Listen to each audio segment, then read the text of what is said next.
mereka juga bisa menyelam untuk mengejar mangsanya. Wow! Di alam liar, mereka bisa berenang menyeberangi sungai hingga 6 kilometer jauhnya. Wadidaw! Hebat banget kamu, Sob!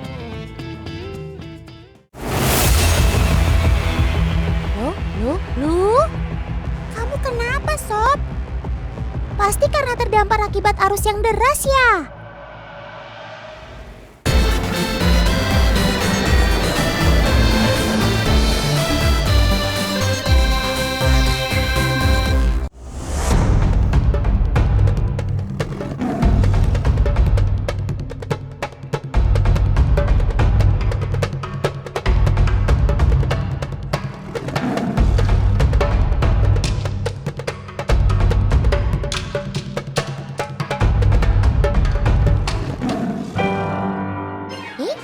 Ada yang baru keluar kandang tuh. Wah, suara kalian sampai bikin Kak Vena kaget. Teman, suara harimau memang sangat keras. Saking kerasnya bisa terdengar hingga jarak 3 kilometer loh. Wow. Biasanya auman ini mereka lakukan sebagai bentuk komunikasi atau sedang menandai wilayah teritorialnya. Oh iya, yang kalian lihat ini adalah harimau benggala yang berasal dari India. Berbeda dengan singa, harimau lebih memilih hidup secara soliter daripada berkelompok. Di alam liar, mereka bisa hidup hingga 15 tahun loh. Pasti besar banget ya. Selain itu, mereka juga memiliki banyak skill yang gak kaleng-kaleng loh. Kalau gak percaya, langsung kuy kita saksikan. Sebelumnya Otan mau kenalin nih, siapa saja yang mau unjuk gigi kali ini. Kenalkan, ini Anja dan ini Anji. Lalu si putih ini adalah Kayla. Teman, sepertinya Sobat Otan ini sedang mengincar sesuatu. Tapi apa ya kira-kira? Dan hop, strike! Tapi gara-gara ambil makanan, kamu jadi basah kuyup tuh. Tapi tenang, kucing besar ini beda dengan kucing lainnya kok. Mereka sangat suka air. Harimau adalah perenang yang handal. Mereka juga bisa menyelam untuk mengejar mangsanya. Wow! Di alam liar, mereka bisa berenang menyeberangi sungai hingga 6 kilometer jauhnya. Wadidaw! Hebat banget kamu, Sob! Di habitatnya, Sobat Loreng ini juga suka berendam untuk menstabilkan suhu tubuhnya saat cuaca terik. Wah, kalau gitu Otan nobatkan kamu sebagai si kucing penguasa air ya, Sob. Misi kamu belum selesai, masih ada satu tantangan lagi. Kalau tadi sudah basah-basahan, sekarang target kedua ada di tongkat kayu itu, Sob. Apakah Sobat Otan akan berhasil? Lagi-lagi berhasil, teman. Siapa nih yang baru tahu kalau harimau itu jago melompat?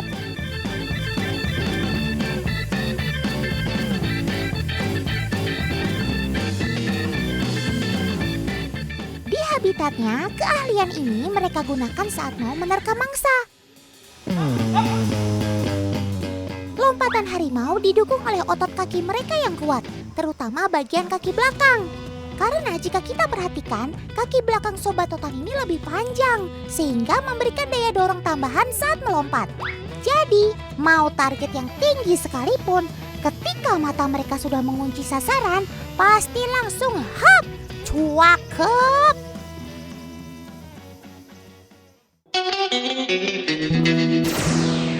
Kalian bertiga kali ini akan mendapatkan misi khusus dari Kak Vena. Apakah kalian semua sudah siap? Misi pertama ada di dalam cool box ini, teman. Ayo, sama-sama kita lihat isinya. Nah, kalau daging yang digantung ini posisinya tuh beku. Jadi kayak es krim daging gitu ya, Mas ya? Oke, dari 3 sekawan ini kira-kira siapa yang berhasil ya? Kalau gitu, misi pertama dimulai. manja sudah mulai mencium aroma daging yang menetes di lantai, teman. Salah. Kok malah manjat di tiang sih? Bukan di situ, Sob. Ayo cari lagi. Nah, itu baru bener.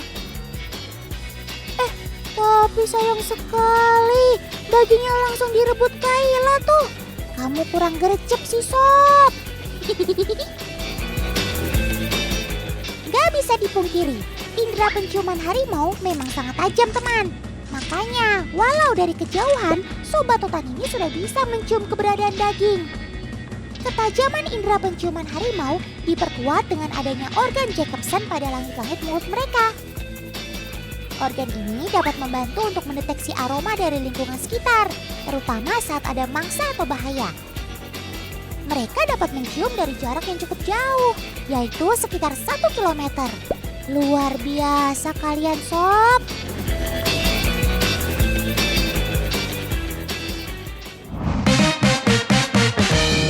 Lanjut ke misi selanjutnya. Masih soal gantung-menggantung. Tapi yang digantung sama Kavena kok malah dedaunan sih? Mereka kan karnivora, pemakan daging, bukan dedaunan. Nah, ini enrichment daun-daunnya udah kepasang di sini dan di belakangnya itu tuh ada besi seperti ini, seperti lonceng ya Mas ya? Iya. Seperti lonceng, nanti ini kan ketiup angin, nanti dia bunyi, harimaunya tuh akan mencari sumber suaranya dari mana. Nah, di situ dia tahu ada daging di sini. Nah, sekarang Kavena mau taruh dagingnya dulu ya. Nah, ternyata enrichment satu ini selain melatih indera penciuman, mereka juga harus menajamkan indera pendengarannya juga tuh. Lihat teman, besi-besi mulai tertiup angin dan berbunyi. Terpantau, hampir semua skuad harimau sudah peka dan mendekat. Di habitatnya, Sobat Totan ini termasuk hewan yang memiliki rasa penasaran yang cukup tinggi, teman. Tapi walau penasaran, mereka tetap harus berhati-hati. Karena bisa saja itu adalah semua ancaman. Makanya mereka nggak langsung mengambil daun itu kan, tapi memperhatikannya terlebih dahulu. Dan jika dirasa aman, barulah hap! Daun akhirnya berhasil dijatuhkan. Yeay! Nah, sekarang kalian tinggal cari aja tuh daging yang berada di sela-sela daun tersebut. Selamat makan ya semuanya. Good job. Insting Sobat Totan ini dalam memangsa ternyata masih cukup baik, teman. Jadi saat melihat target buruannya, mereka nggak segan untuk langsung menerkam. Cuakep. Meskipun daging-dagingnya kita sembunyiin di balik-balik daun dan kita gantung, tapi akhirnya si Anji berhasil buat mencium aroma dagingnya, Tan. Terus udah gitu dia dapet 3 potong daging. Dan sekarang tuh lihat loh, lagi ngapain tuh? Lagi santai-santai, chill karena udah kenyang tuh. Aduh Sob, kamu kayak Otan aja deh. Kalau udah kenyang bawaannya pengen rebahan terus.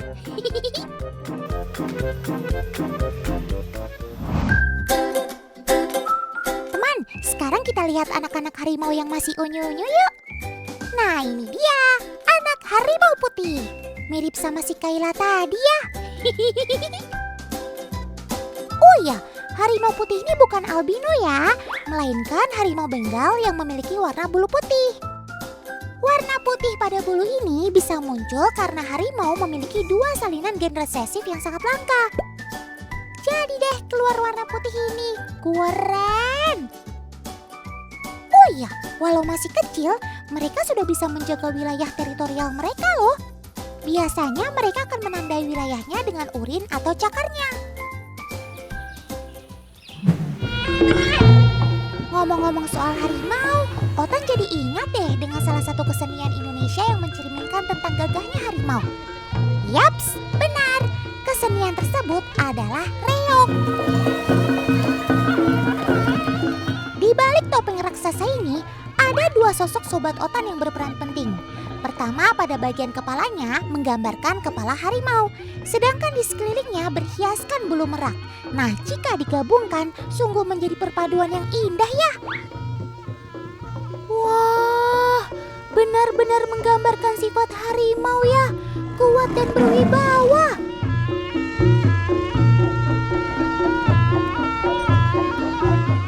Saking kuatnya, kekuatan harimau digambarkan melalui seseorang yang memakai barung ini. Oh iya, topeng besar ini memiliki bobot rata-rata sekitar 50 kg. Berat juga ya. Mereka harus menahan barong hanya dengan kekuatan gigi, bukan dengan tangan. Apalagi ditambah beratnya Kak Vena tuh.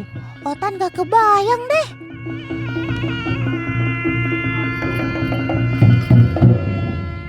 Kekuatan gigi dan rahang pemain ini ternyata juga menggambarkan sosok harimau yang memiliki gigitan kuat saat menerkam mangsa. Sedangkan kekuatan otot kakinya untuk menahan beban juga menggambarkan kaki harimau yang kuat saat berlari mengejar mangsa. Pokoknya semua tentang harimau tergambar di dalam reog ini, teman. Luar biasa.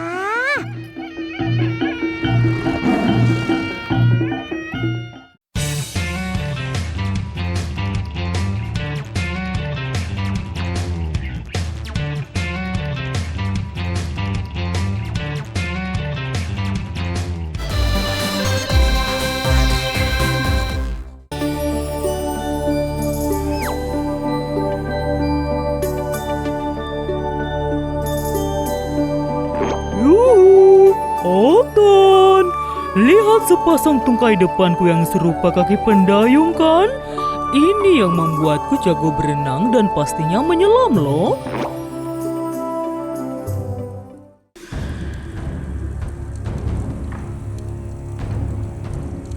Aku ini termasuk hewan yang dilindungi ya teman. Jadi kalau bertemu denganku, jangan coba-coba menyakiti aku ya. Karena aku sudah terdaftar sebagai hewan apendik 1. Ini artinya keberadaanku sudah sangat langka di alam, teman. Makanya banyak penyelam mencari aku untuk mendekat dan melihat aktivitas yang kulakukan.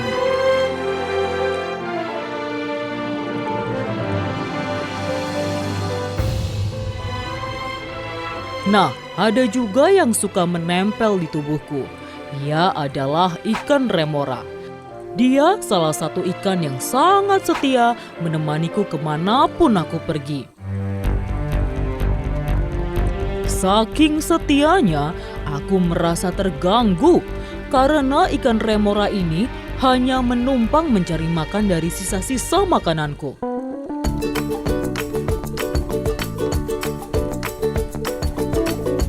Terkadang aku pun merasa risih. Mau mengusirnya pun tak bisa karena kakiku tak sampai.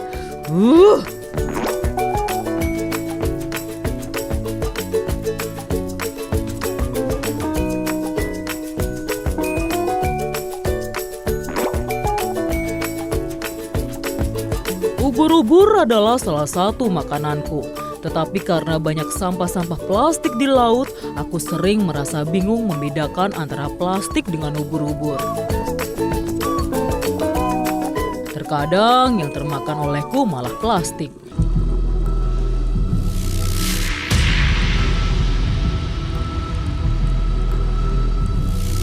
Plastik ini dapat menyumbat perutku yang berujung pada kematianku. Jadi polusi plastik inilah yang membuat tingkat kematian aku dan penyu-penyu lain meningkat, teman. Kasihan kamu, Sob. Otan sedih mendengarnya. Selain sampah plastik, senar pancing dan jaring juga menjadi penyebab kematian mereka, teman. Tapi beruntung, beberapa orang baik peduli akan pentingnya keberadaanmu di alam, Sob. Seperti paman ini, sedang membantu seekor penyu yang terjerat jaring keramba. Lihat, ya ampun, banyak sekali sampah jaring yang ada di tubuhnya. Kemungkinan dia tersasar sampai ke keramba milik paman karena dia tidak mampu berenang dengan kondisi seperti itu. Apalagi terdapat sampah plastik yang menjerat lehernya.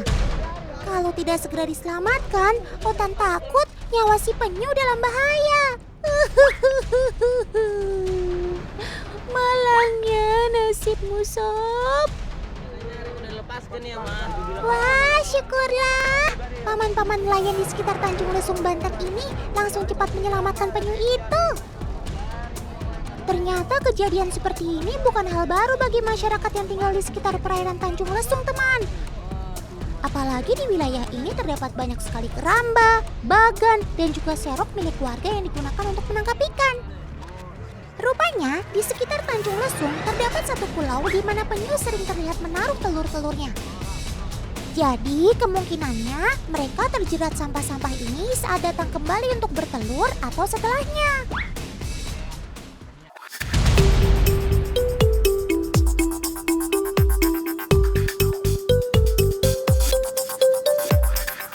Oh iya teman, sayangnya zaman dahulu penyu di sini dianggap hama oleh para pemilik keramba.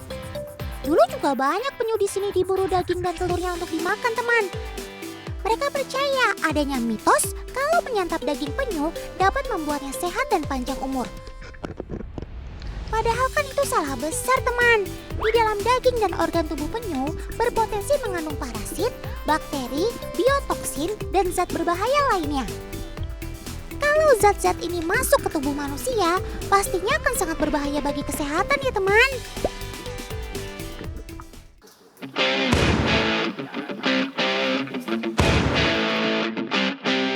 Namun berkat edukasi, sekarang masyarakat sudah peduli dengan keselamatan penyu, teman.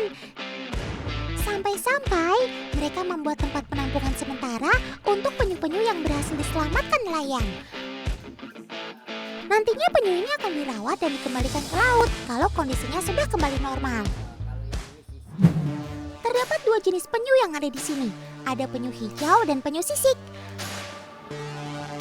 Penyu hijau merupakan salah satu penyu bercangkang keras yang banyak dijumpai di perairan Indonesia. Nah, kalau yang satu ini namanya penyu sisik. Perbedaannya dengan penyu hijau terletak di bagian cangkang atau karapasnya yang sangat tajam dan bergerigi menyerupai gergaji.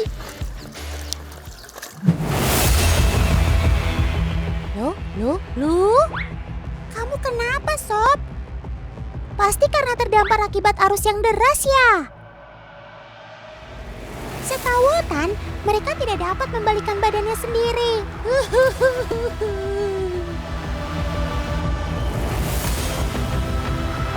Berbeda dengan kura-kura yang bercangkang bulat.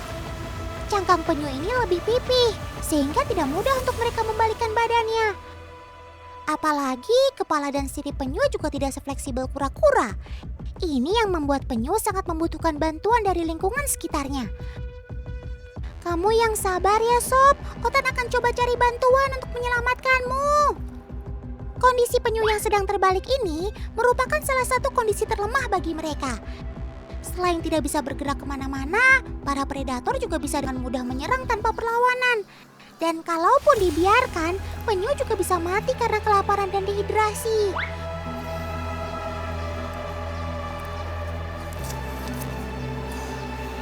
Wah, syukurlah. Akhirnya kamu bisa terselamatkan, Sob. Terima kasih orang baik. Kalau nggak ada kalian, pastinya nyawa penyu ini bisa saja tidak terselamatkan.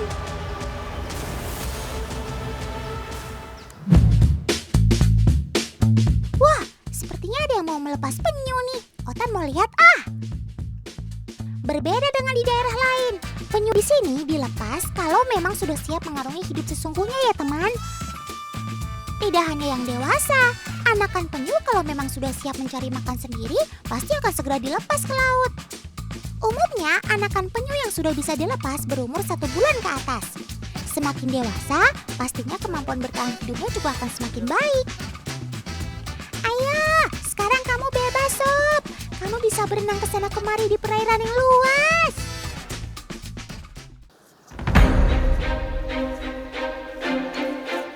Teman di rumah penasaran nggak? Kok bisa ya mereka langsung tahu di mana arah laut? Jadi begini Tan, sejak lahir kami sudah dibekali sistem navigasi yang membuat kami tahu di mana arah laut berada.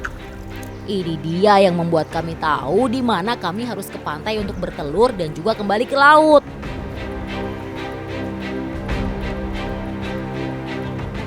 Teman, saat mereka masuk ke dalam air, saat itulah petualangan penyu kecil ini dimulai. Ia akan berjuang sekuat tenaga untuk melawan arus gelombang yang kuat. Belum lagi mereka harus bertahan dari serangan predator. Semangat ya sob, perjuangan kalian masih panjang. Baik-baik ya di laut sob, jangan nakal ya, tumbuhlah kalian sampai dewasa.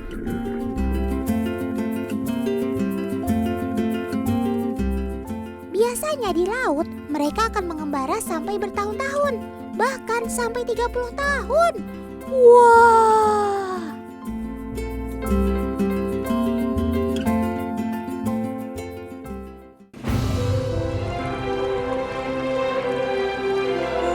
Nah, kalau sudah dewasa, mereka bisa berenang hingga jauh.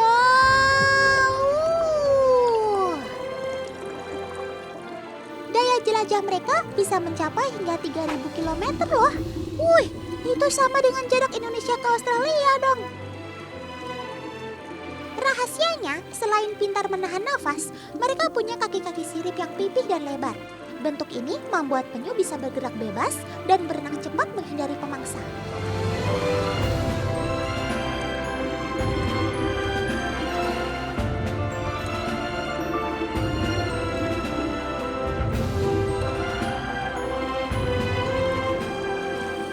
Uniknya, sejauh apapun mereka mengembara, saat dewasa nanti, penyu betina dewasa akan kembali lagi ke tempat induk mereka bertelur dulu.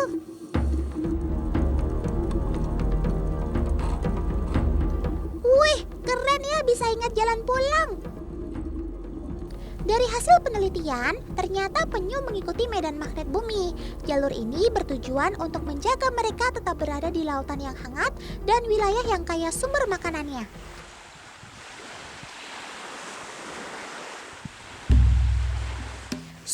Teman, rupanya ada si mama penyu yang sudah kembali dari perantauan.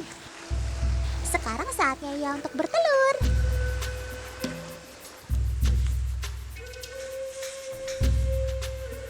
Penyu siap berkembang biak pada usia 30 sampai 50 tahun. Pantesan aja sudah segede gini penyunya. Ia akan naik ke pantai pada malam hari. Tempat yang dipilih haruslah pantai berpasir, gelap, dan tidak bising. Lalu induk penyu akan menggali pasir hingga kedalaman 50 cm.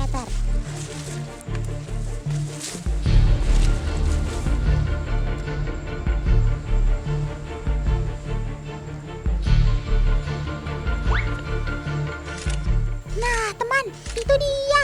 Telurnya sudah mulai keluar. Wah, coba kalian hitung.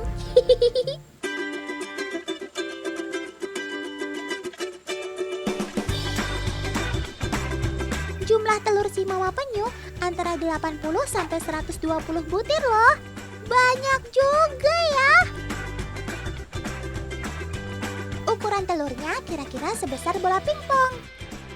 Proses ini bisa berlangsung hingga 2 jam lamanya. Wah, Otan bisa ketiduran deh nungguin mama penyu bertelur.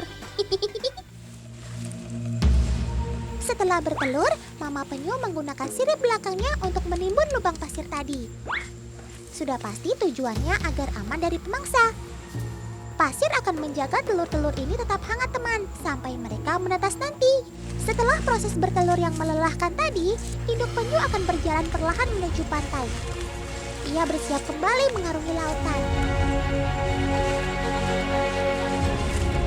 Sehat-sehat ya mama penyu, kamu memang ibu yang tangguh. Otan bangga. Sampai ketemu kembali dengan anak-anak barumu nanti. Sehat-sehat ya di samudra.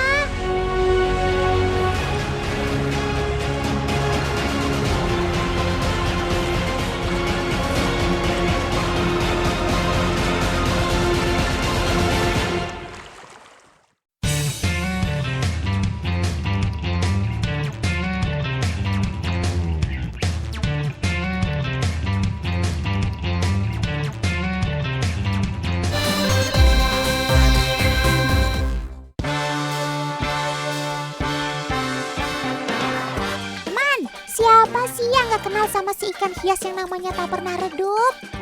Yaps, Dia adalah arwana. Minggu lalu baru saja ada kontes ikan arwana yang sangat mencuri perhatian. Kontes Sobat Totan ini dilaksanakan di Pontianak, Kalimantan Barat. Ajang ini diikuti sebanyak 194 peserta dan 6 negara lainnya. Wedeh! Sedangkan arwana yang dilombakan adalah Super Red, endemik asli dari Kalimantan Barat. Mantul! Oh iya, penilaian Sobat Totan ini agar layak mendapatkan juara harus memiliki standar poin yang tinggi. Yang menjadi dasar penilaian adalah warna, bentuk badan, kerapihan sisik, cara berenang, sampai bentuk mulut dan kumis. Nah, yang menjadi pemenang Grand Champion dalam kategori Super Excel ini adalah juara bertahan sebelumnya, milik dari 88 Red Gallery. Selamat ya! Terus, Otan denger-denger nih, sang juara sudah ada yang berani menawar dengan jumlah yang fantastis loh, yaitu hampir mencapai angka 1 miliar rupiah. Ya ampun sob, mahal bener sih kamu. Sampai puyeng Otan dengernya.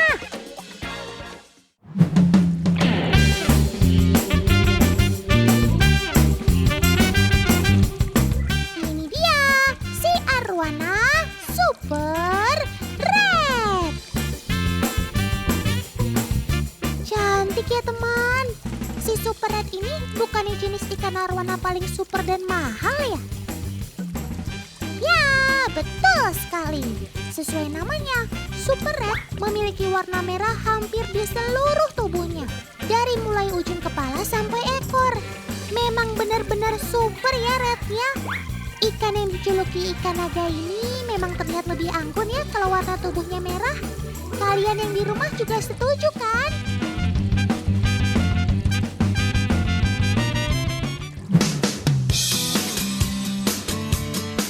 Air bergambut seperti ini banyak ditemukan di Kalimantan Barat, teman. Tempat seperti ini cocok dengan habitat si Super Red. Di Kalimantan Barat, si Super Red ditemukan di Danau Sentarum dan hulu Sungai Kapuas. Tapi sekarang sudah banyak kok yang membudidayakannya.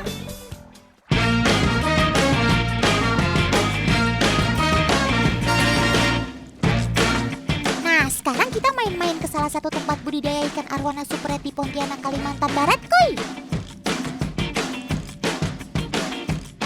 Di sini ada 40 kolam seperti ini dengan ribuan arwana Super Red di dalamnya. Anakan arwana Super Red dipelihara di sini lengkap dengan lampu sinar ultraviolet biar dede arwananya sehat. Ini anakan yang usia 6 minggu, teman. Warna merahnya belum kelihatan ya. Warnanya mulai terlihat setelah usia 3 bulan. Tuh kan, cantik-cantik banget ya. Otan jadi pengen deh bawa pulang satu. Oke teman, kalau gitu kita geser lagi untuk kepoin proses panen si ikan arwana ini yuk.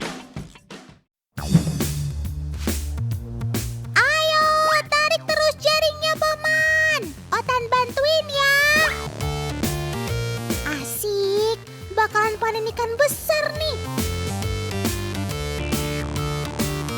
Loh, kok dilepas lagi? Jadi panen ikan gak sih ini? Memangnya ikan seperti apa yang dicari? Yang diperiksa cuma bagian mulutnya aja. Pasti ada sesuatu deh di sana. Nah, betul kan? Apa tuh yang dikeluarin dari mulutnya? Wih, banyak banget. Ternyata yang dicari-cari paman ini adalah anakan arwana yang masih berada di mulut induknya, teman. Wih, keren.